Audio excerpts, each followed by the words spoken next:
Audi कारवर अंबर दिवा, मुलीचा रुबाब आणि आईची दमदाटी।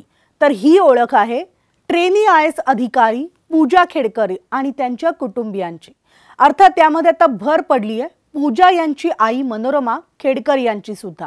पिस्तूल हातात घेऊन दमदाटी करतानाचा त्यांचा व्हिडिओ चांगलाच चर्चेत आलाय। प्रशिक्षणाच्या काळातच पुण्यामधल्या जिल्हाधिकारी कार्यालयाकडे अवास्तव मागण्या केल्यामुळे आणि अरेरावी वर्तनामुळे पूजा यांच्याबाबत सध्या प्रचंड चर्चा सुरू आहे। पूजा खेडकर यांनी त्यांच्या चारचाकी गाडीवर महाराष्ट्र शासन असं लिहिल्यामुळे आणि गाडीवर अंबर दिवा लावल्यामुळे पुणे वाहतूक विभागाने त्यांना नोटीस बजावली आहे। तर वाहतूक विभागाच्या चतुश्रुंग शाखेचे वरिष्ठ पोलीस निरीक्षक शफील पठाण यांच्या नावाने पूजा खेडकरांना ही नोटीस बजावण्यात आली आहे।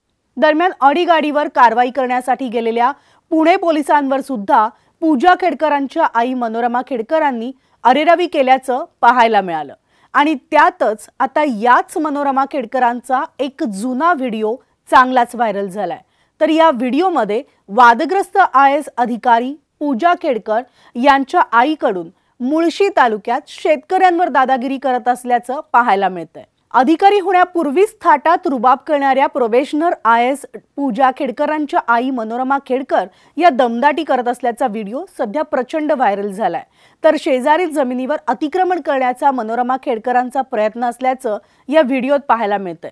वादग्रस्त IAS अधिकारी पूजा खेडकर यांचे वडील दिलीप खेडकर यांनी सरकारी नोकरी करताना कोट्यावधी रुपयांची संपत्ती कमावली आहे आणि त्यातूनच त्यांनी अनेक ठिकाणी जमीन खरेदी केलेली आहे।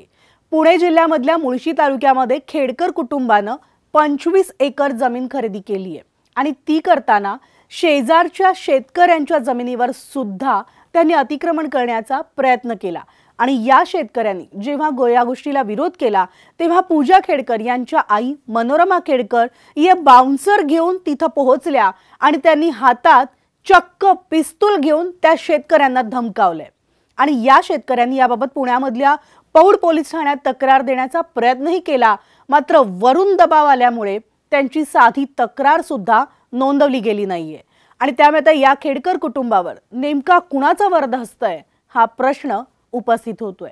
तुमची प्रतिक्रिया आम्हाला कमेंट बॉक्समध्ये जरूर कळवा।